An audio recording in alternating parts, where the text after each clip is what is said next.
Bonjour à tous, l'homme lucide est de retour en 2023, un peu comme la Team Rocket, hein. Toujours de retour pour vous jouer de mauvais tours. Non mais pour être un peu plus sérieux, désolé pour m'avoir été pour m'être absenté durant près d'un mois. Il faut dire que ce mois de décembre, ce dernier mois de décembre a été très mouvementé, j'ai été assez occupé. C'est souvent le mois de remise en question, c'est le mois de préparation, allez, pas de nouvelles résolutions, mais un peu de remise en question de tout ce que tu as fait durant l'année. Donc ça doit être un mois que je prends vraiment pour me détendre, me concentrer sur moi-même, lire, m'éduquer et en apprendre plus. Je pense que ça a été un mois très fructueux et que ça a été une année très fructueuse.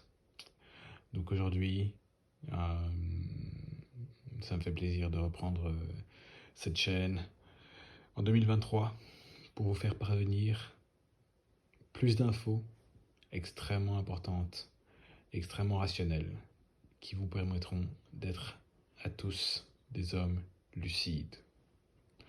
Aujourd'hui, je souhaite vous parler d'un sujet qui, en France, n'est quasiment jamais abordé, alors qu'aux États-Unis, il l'est depuis des années et des décennies même, malgré qu'il reste très très controversé.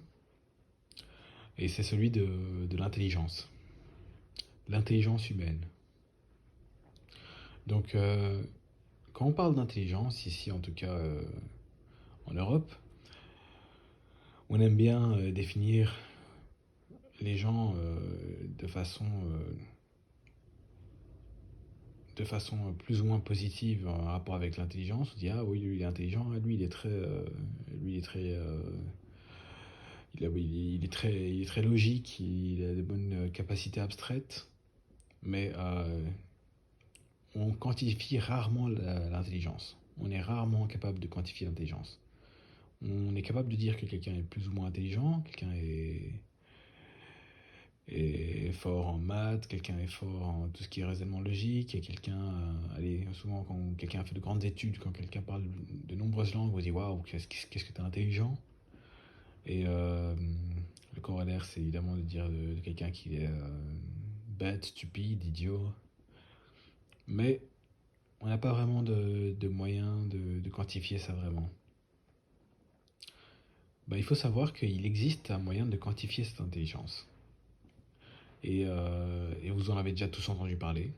Ce moyen est le QI, le quotient intellectuel.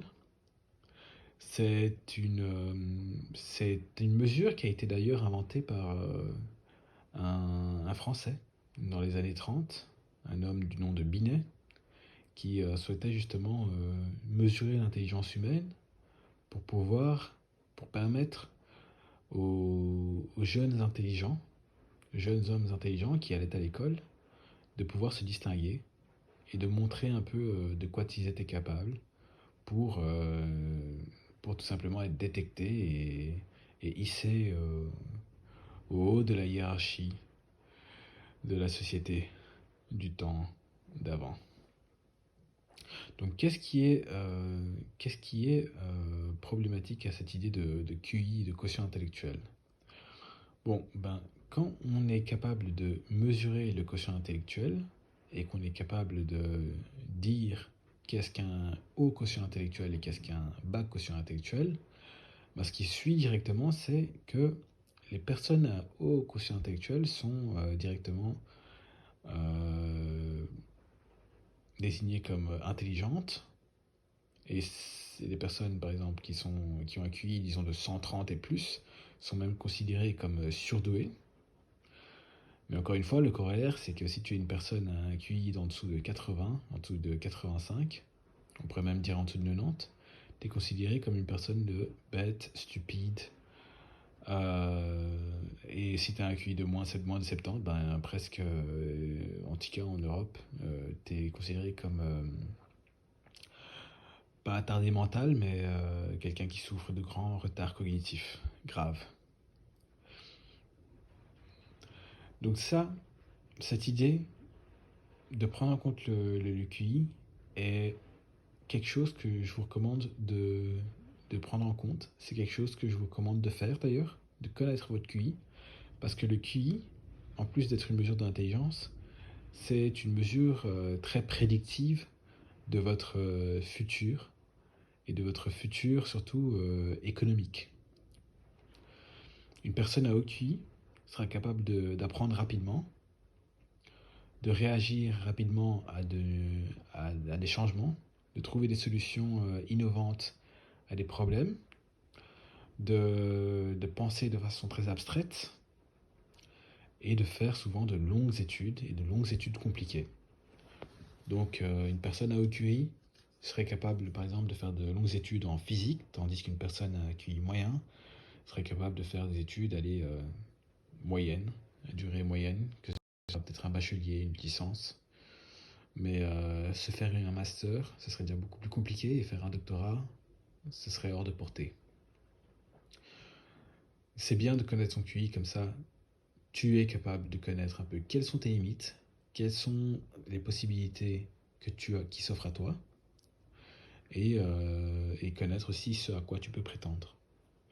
Je vous recommande de faire le test de QI par un psychologue, ou de faire un test de QI par Mensa, parce que je sais que Mensa, qui est une société un peu de... C'est une organisation de personnes à haut QI, fait des tests de QI régulièrement dans toutes les villes d'Europe et des États-Unis. Je vous recommande de faire des tests de QI à travers euh, ces deux moyens. Connaître votre QI et de l'utiliser comme gage, pas de gage dans lequel vous êtes prédéterminé, mais comme réalisation de ce que vous êtes capable. Maintenant, encore plus quelque chose qui prête encore plus la controverse que le QI, c'est que non seulement le QI diffère entre les individus, le QI diffère aussi entre les groupes d'individus. Donc ça fait près de 70, ça fait près de 100 ans maintenant qu'on mesure le QI chez les différentes personnes, différents individus. De nombreux chercheurs, de nombreux scientifiques ont fait des recherches de QI, non seulement en Europe, mais ils les ont fait aussi en Asie, en Amérique latine, au Moyen-Orient et en Afrique. Et ce qu'on s'est aperçu, c'est qu'il y a des différences entre les groupes d'humains, des groupes ethniques, des groupes de populations différentes. Ça a été terrible pour moi de l'apprendre, mais les QI sont non seulement différents entre individus, mais il y a des inégalités entre les QI, entre les groupes d'individus.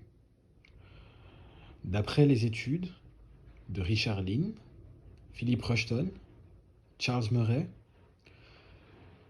le groupe populationnel, le groupe de population asiatique orientale, en tout cas des pays comme la Chine, le Japon, la Corée du Sud, Hong Kong, ces populations nord-orientales asiatiques seraient un QI moyen de 105.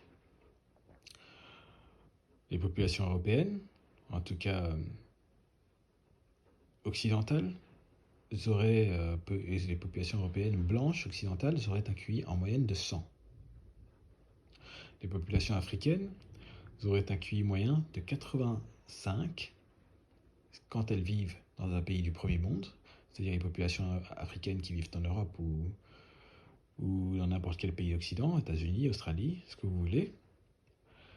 Les populations africaines d'Afrique subsaharienne auraient un QI de 70, ce qui est assez impressionnant et ce qui est dur à croire. Il y a de nombreuses théories qui disent que ce QI est dû au fait que les Africains vivent dans des conditions assez précaires, et ce qui fait qu'ils n'ont pas atteint le maximum de leur quotient intellectuel. Je veux bien le croire. Les populations moyen-orientales auraient un QI de 85. Les populations américaines, sud-américaines auraient un QI de 85. Les populations sud-asiatiques ont un QI d'environ 80, 85. Et les populations des Australiens aborigènes auraient un QI de 60, 65. C'est assez déprimant d'apprendre ces statistiques, ces chiffres. Et c'est sans doute pour cette raison qu'ils ne sont pas divulgués, ils ne sont pas partagés, mais c'est la réalité. Je vous invite à tous d'aller lire des livres parlant de l'intelligence humaine et vous vous rendrez compte que ce sont des faits véridiques. Il y a des différences d'intelligence entre les groupes, entre les individus, et ces différences d'intelligence expliquent les inégalités sociales et économiques qui existent au monde. Si on superpose la carte des QI, que vous pouvez trouver sur Wikipédia, à la carte des pays, euh, du pouvoir économique des pays, on voit qu'il y a une claire corrélation entre les hauts QI et les pays développés, et les bas QI et les pays non développés. Ce sera tout pour aujourd'hui. Merci pour m'avoir écouté. Comme j'ai l'habitude de vous dire, prenez soin de vous. Je vous aime. L'homme lucide. Cheers.